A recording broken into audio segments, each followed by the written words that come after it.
নিয়ম হচ্ছে দৃশ্যমান জায়গায় টানিয়ে রাখা। এটা আসবে দৃশ্যমান জায়গায়, আমি তো এটা খুঁজে পেলাম না, পরে আপনাদের উল্টানো ছিল। রসুন তো সরকারি যেটা রেট আছে বড় 90 টাকা থেকে 120 টাকা। আর এটা এটা কোনটা? চায়না। ওই চায়নাটা কই?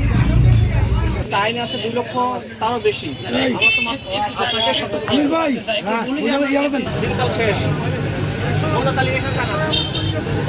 দেখা যায় না, দৃশ্যমান জায়গা। পবিত্র ঈদুল আজহা সামনে আগত, তো আমরা এই পবিত্র ঈদুল আজহাকে কেন্দ্র করে আমাদের বাজার মনিটরিং, সড়ক পরিবহনের যান চলাচল, এই বিষয়গুলো আমরা তদারকি করছি।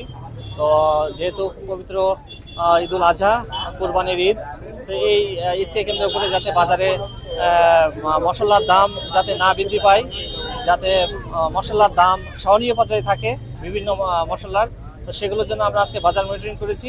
তো কয়েকটি বাজার মুদির দোকানে গিয়ে দেখলাম যে তারা কিছু কিছু মশলার দাম বেশি রাখছে এবং তাদের মূল্য তালিকায় সেগুলো আপডেটেড নাই এবং মূল্য তালিকায় বেশি দাম রাখছে।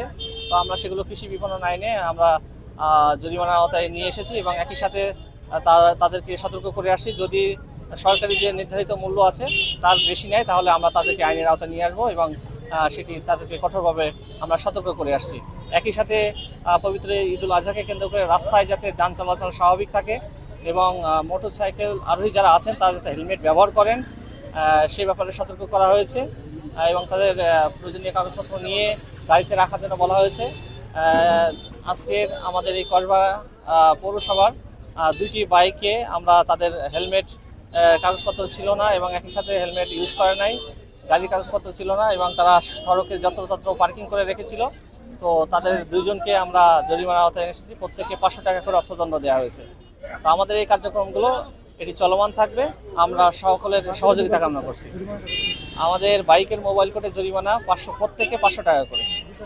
আর আমরা যে বাজার মনিটরিং করেছি বিভিন্ন মশলার দোকানে, তো আমরা সেখানে 3টি মোবাইল কোর্টে 3টি মামলা হয়েছে, সেখানে সর্বমোট 5,000 টাকা আমরা জরিমানা করেছি।